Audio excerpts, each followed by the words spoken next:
Time to talk about Colleen Hoover. I first read Colleen Hoover when I was working at this shitty place with my shitty boss who thought 50 Shades of Grey was the best novel in the entire world, and I didn't know what was worse, thinking that it was or that it was a novel. No on both accounts. Also a really big romance reader. I have no shame in that. I like reading paranormal romance, and any romance really is interesting if it's well written and good and it can make you feel the feels. So she recommended Hopeless by Colleen Hoover, and I don't normally trust people like her that thinks that 50 Shades of Grey is a novel, but you know, it was free and she gave it to me, and so I read it. And that was my first experience with Colleen Hoover. Colleen Hoover can write. Plots, she's not very good at. Her plots are so far-fetched and just unbelievable sometimes that it's so hard to comprehend as to why anyone would feel that they were remotely realistic. So for people that read romance and think, oh, I read it because I hope that one day that can happen to me, no. That's not how the world works. But I think Colleen Hoover is a really good writer, and I think she can write a good romance novel for the most part. I have some issues with her, but I think that she makes people feel the romance feelings quite well, and she's really good at angst. There is nothing like a romance novel without angst, and she just knows how to make it angsty. Hopeless I read like 3 years ago, I think, and totally unrealistic. It was about a girl that was kidnapped and at a young age, and she didn't know it, and then the person that kidnapped her moved her back to her town, and then the guy next door who grew up with her was like, you're the girl that got kidnapped, but I don't want to scare you because I don't think you know you were kidnapped, so I'm just gonna hang out with you secretly and lie to you, and then one day be revealed that you were actually kidnapped and the person that you thought was your mother isn't. Really weird, but it was goodish. It was like one of those ones where her books you just pour through. You know, the beginnings for me are always really hard for her. I don't know why, I just can't. It takes a lot for me to get into it, about 30%, and then I'm like, okay, then I'm solid. Albeit a very unrealistic book, Hopeless. It was a good book. And there was a sequel that I didn't read from the other guy's perspective because I just didn't care that much, and I hate it when people do that. Oh, don't you want to know what it was like from the guy in 50 Shades of Grey's perspective? No, I don't. Why would I want to know that? Then I took a break from Colleen Hoover, and then in 2014 I picked up Ugly Love via the recommendation of a friend who thought it was quite good. I think that Ugly Love is my favorite Colleen Hoover book that I've read. It was the most realistic out of all of the unrealistic plots that she's come up with.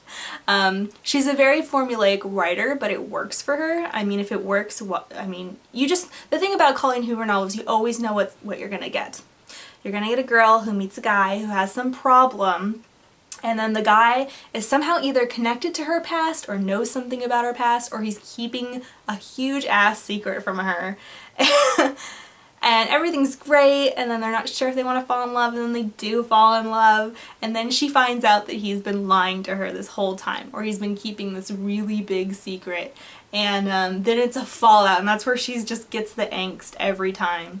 And then eventually she realizes, oh, he lied to her because he loves her, and there was a really good reason for it, and she just overreacted, which drives me insane. It's like, your feelings are real feelings. You're allowed to be upset that someone lied to you. It's not okay, always, no matter what the reason. And recently, same friend that recommended Ugly Love to me said, you should, I have all these free ebooks from Colleen Hoover of this series that she wrote for young adults with, I think she co-authored it with Taryn Fisher, I don't know who that is, called Never Never.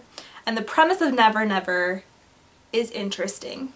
Imagine you wake up in a classroom and you have no idea who you are or how you got there. You know what bread is, and you know how to walk and breathe, and you know history and music, but you don't know what music you like, and you don't know anything that's going on. And then you find out another guy in the same classroom is having the same problem. And you have to figure out who you are, why your memories are gone. A very interesting concept, I think. And the first book, it wasn't great, but it really held my interest, and I wanted to know why they lost their memories. I mean, it's such an interesting concept, so, you know, why? What's the reasoning? I'm all about the why. And no. It took us 3 books, 1 that was okay, and 2 that were incredibly shitty. So shitty. So shitty. To explain why they lost their memories. And they lost their memories, spoiler alert, so just fast forward like 20 seconds if you don't want to be spoiled by this shitty book. They lost their memories because he loved her and then they weren't in love anymore, and they were obviously soulmates, and so he had to make her love him again as a blank canvas. Like, they both were blank canvases and they had to fall back in love. And then when they woke up the next morning after they boned each other, they, like, these 2 16-year-olds that have everything in their lives they could possibly ever want. They're just spoiled white rich kids. They woke up and they were like, I remember everything, our history, our past, and oh my god, I've never wanted to throw a book against a wall. Like, it's that scene in Silver Linings Playbook where he's finished reading A Farewell to Arms and he's like, what the he throws it out the window. If it was not an e-reader, I probably would have done that, because oh my god, I lost a lot of respect for Colleen Hoover for that book.